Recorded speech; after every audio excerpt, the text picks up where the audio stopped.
Okay, I should be live now.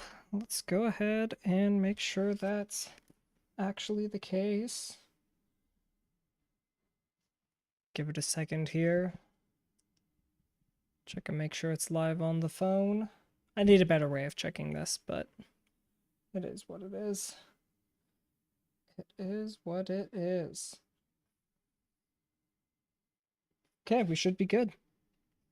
Great, so what I wanted to go over inside this live stream, I had someone leave a comment on one of my previous streams on how I got my Yaw 2 to work with Star Citizen.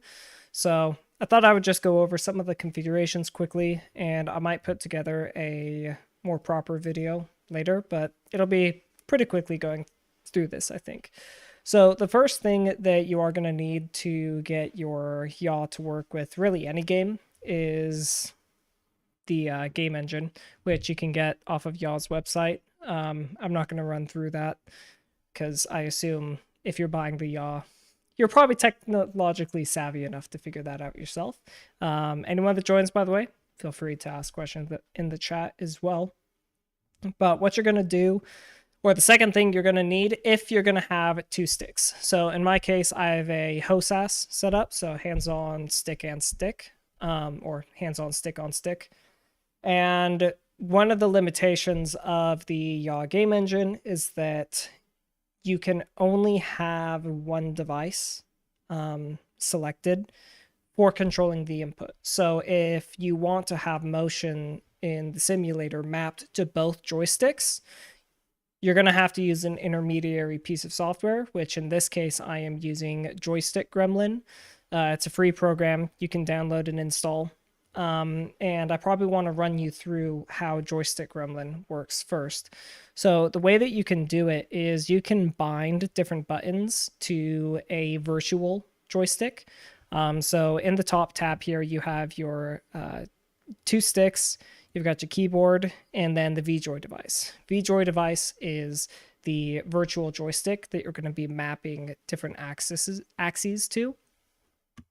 And for the scope of what I'm going to do on the stream, we're just going to focus on rebinding a axis to the joystick. I have it set up in Star Citizen where the buttons on my keyboard, on my joysticks actually map to the keyboard shortcuts for actions in Star Citizen. Just that way it's easier to copy this between Star Citizen versions than to use a Star Citizen key binding export, because those can sometimes break between updates. Yeah, so the first thing that you want to do is take whichever stick you want. In this case, we'll go with the right stick, and we want to bind the y-axis to the virtual driver y-axis. All you would do is click on the y-axis, click remap, and then you can remap it to your VJoy device 1, and you can select y-axis. Now, I actually have it set to Z rotation, so it'll be a little confusing in that regard, but we'll just leave that there. X-axis, did the same thing. You remap to VJoy device X-axis. And so essentially what that's doing is whenever I am pitching up with my joystick, and you'll see when you're working inside of Joystick Gremlin, it'll actually highlight the axis or button that you're currently using. And so you map it to the different axes. Same thing, I have Z rotation, which actually I have locked right now, so I don't actually use that because I just use my right stick for pitch and yaw. Next, on your left stick, you'll take your X-axis, which I have bound to roll, and I remapped this to my Z-axis. And then the y-axis, I rebound to the y-axis. Now, going into the Yaw Game Engine, the first thing I recommend that you do is stop your device. Just stop it. And the reason for this is because if you have start device selected before you configure your motions, your chair is going to do whatever it wants. In this case, because the values are from 0 to 1, by default, it's going to think that you're halfway on the throttle or halfway in all of the axes that you have mapped to your virtual joystick. So the first place from the Yaw Game Engine that you'll go to is you'll select your yaw. You'll go into direct input. If you can't find direct input, you can just scroll down and it is, well, you can just search direct input right there. The next thing that you're going to want to do is scroll down and select dashboard and click this button here. That's going to put it, the like telemetry inputs and outputs onto here. So you'll notice that my yaw right now is going crazy. And so if I were to start my device, I would, well, start my device and start the plugin, I would start spinning around like crazy. So in this case, I want to recenter my yaw. Maybe if I just start the plugin, it'll change. Yeah, so you can see right now, because I haven't selected the device yet, yaw is going crazy. And so if I were to start right now, I would just be going crazy.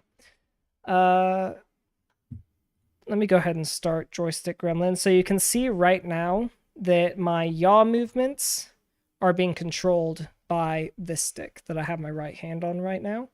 So I'm just going to get myself back to 0 just because that's bothering me. And one thing you'll have to remember, if you don't see the inputs changing in the game engine, that's because you probably haven't enabled the joystick. So all you have to do is click this button and it'll start your mapping. So basically what you'll want to do then is go into your axis and vibration area here. And this is where you're able to actually configure, I'm going to minimize this for now, all of the inputs for your chair. Because essentially what we're doing is we're controlling the yaw using our joysticks. So in this case, we have the Y input, and we have that matched to pitch. So I wanted it set up where if I were to accelerate, it would throw me back a little bit. So, you know, I have my throttle on my left stick here, so I'm pushing forward on my left stick. Oh, let me actually start my device. Let's go ahead and recenter here and start device. So when I push forward, the chair pushes forward. Now, I also have vibration set up, and I'll go over how to do that. And then when I pull back, it pulls me forward, right? So you kind of get a little bit of that sense of momentum. An additional thing actually that I recommend you do that I just forgot about is go into device parameters and limit your power down to about 25%. It just makes it a little bit more smooth.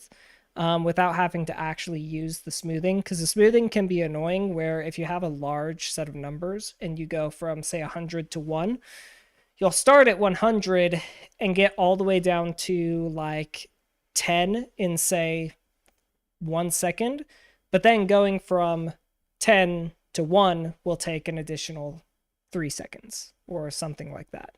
It's just kind of annoying to deal with. So inside of here, I have my Star Citizen profile mapped out. It's fairly straightforward. In here, my y-axis is bound, or in Joystick Gremlin, my y-axis is bound to the y-axis of the VJoy device. So I have input y selected, and then on the multipliers, I have the top set to 20 and the bottom set to 40. What this multiplier is doing is it's taking the value that's inside the input side here, and it's multiplying it. So in this case, you know, y is 0.5. And when we move it to 1, that is half of, well, that's 0.5 movement. So we're multiplying 40 and 20 by 0.5. So what I'm saying with this is when I am pulling back, I want to pitch down 10 degrees. And when I do forward, I want to pitch up, right? Yeah, pitch up 20 degrees. Because it's half. An additional thing you want to make sure that you do is set an offset of minus 0.5. The reason for that is because your number by default is 0.5, you want to make sure that you're able to not have the initial value constantly increase where the relative position of your chair should be. This is especially useful for the yaw if you're going to be doing 360-degree yaw, which I don't think anyone else is doing Star Citizen with 360-degree yaw other than me currently. But you can still use the yaw with Star Citizen, and I'll show you how you can limit it. So the first thing that you can do is if you go down, well, let's go ahead and go through. So we have Y, right? Y is set up. You can just take that same thing and set that to the rest of the chair. So I have rotation Z here, which if you remember, rotation Z is the Y-axis on my right stick. And I have that set to 100 on the top and 30 on the bottom. This translates to when I move forward, I am doing 15 degrees forwards. And then if I do back, oh, should have been careful there. Let's pull this back down. I have basically a maximum of 50 that I can reach to when I'm pitching up. Man, I have a lot of smoothing on my pitch. Let me go ahead and save that. You'll want to make sure when you... Oh, and by the way, to add new parameters, you just click this plus button down here. Let's save this. Whenever you make a change to your profile, you want to make sure you click the save button, otherwise it doesn't stick. So, okay. Yeah. So again, I recommend that you do limit the power that your yaw is using, and just the only reason for that is sometimes it can be a little intense if you don't. So play around with the power setting that works for you. 25 kind of just feels right for me personally. Okay, so let's go ahead and go over how you can do your yaw. So I have my yaw set down here. Because I play with unlimited yaw, I have it set where there's no limit to it. And the way that you can have no limit to your yaw is you want to make sure that you change the component value or component type from value to incremental.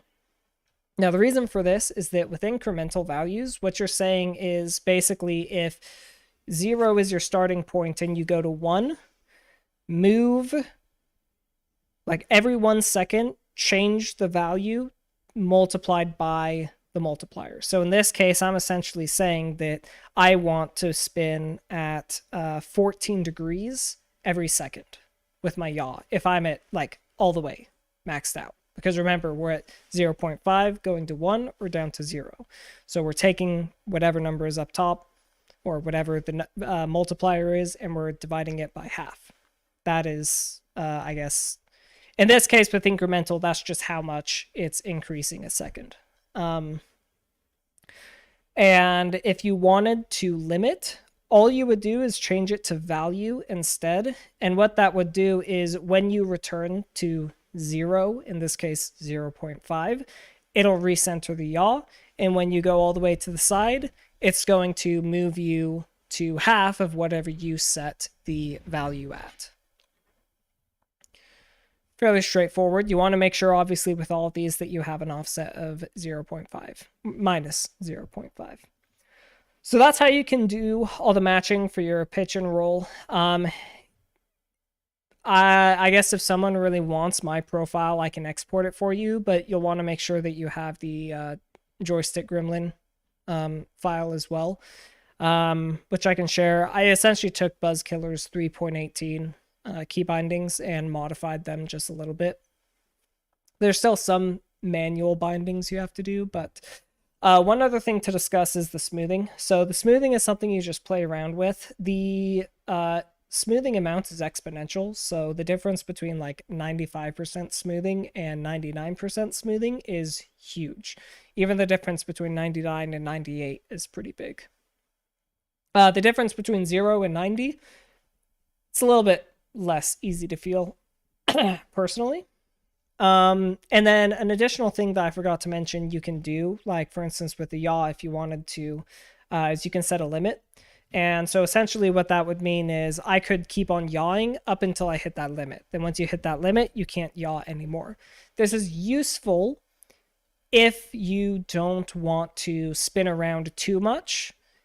Because like, say, if you don't have a setup that gives you the ability to spin a lot with your cord that is connected to you, which by the way, this is just an HDMI cable that goes to my Unreal Airs. You can set a limit of like, 10,000, and then the yaw will stop spinning after it reaches a value of 10,000, and then you need to untangle your cord by spinning back to 0. So that's always something you can do. So that's how the configuration inside of Game Engine can work. Something that's a little bit more advanced that I have set up here is my controls for when I go forward, obviously like this with my left stick. I want to be able to feel vibration so that you can kind of feel like your ship is moving, right? Or the engines are humming or whatever. I also have that set for my strafes as well.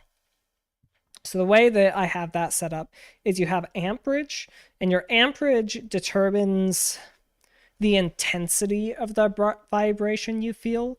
The hertz is like the frequency of it. So like if you have a lower hertz and a high amp, it would be like duh, duh, duh, duh. If it is high hertz, low amp, it would be like right, more like a hum. So the hertz is like how quickly it vibrates. The amperage is how heavy each of those vibrations are. So it's fairly straightforward setting it up. You take a value, one of your input values, and if you want it to be on the positive end or the negative end, you still have to go through and do your minus 0.5 offset, and you have it set so that the amperage increases based off of that value. So in this case, if I go into my left stick, which is what I have my strafes bound to, I have X rotation and Y rotation, and these go into the X rotation and Y rotation on the virtual driver, the virtual joystick. So I have rotation Y, rotation X, and rotation Y, and then another rotation X. So the reason that I have 4 of them is because I need one that is for the positive value and one that is for the negative value. When you do this, you'll only need 1 rotation X and 1 rotation Y. The reason I have 2, and I just haven't bothered to change it, is because I wanted to initially have different values based off if I was going forward or back. So in the case of Y, right, I wanted it where if I was throttling forward, it was more of a like high frequency, but still just as intense vibration. And when I was braking, I wanted it to be a still just as intense vibration, but lower frequency, lower hertz, so that it kind of felt more like a rumbling rather than a vibration. I ended up changing my mind because I didn't like the way it felt, so that's why it looks a little messy. In this case, you can just have rotation X with both at 30 and an amperage selected as the output. Go ahead and then select or create a constant that is at like 30 hertz or whatever you feel is right. And then whenever you, let's open this up. Whenever you use, like in this case, rotation Y, you can see the amperage increasing, right? So I have 15. Now, if I do both, strafing up and to the right, it increases the amperage even more. So you can kind of play around with it like so. Yeah, so I want to keep this short and sweet. It's only 20 minutes of a video. I might go through and edit this down. Might even just make a more robust video. But the thing is there's so few people with yaws that it's probably not much point for me putting in that much effort. I hope that this is helpful, though, for anyone that's trying to figure out how to do this. It's really not that difficult. Once you kind of get going, you're good to go. And if you need any help, feel free to reach out to me in the Yaw VR to YawVR unofficial Discord. You can find it by just Googling it. My username is Deej, similar to what I have for the YouTube handle. So anyways, also feel free to leave comments on this live stream, and for anyone that did join, which I can't see if anyone did. No one said anything in the comments or in the chat. Thanks for watching, and I'll probably be live streaming Star Citizen most nights at around 6 o'clock-ish. Feel free to join or don't. If you do join, make sure that you chat and say hello. Share your spicy memes with me or something. URLs to them. YouTube doesn't really allow that though, so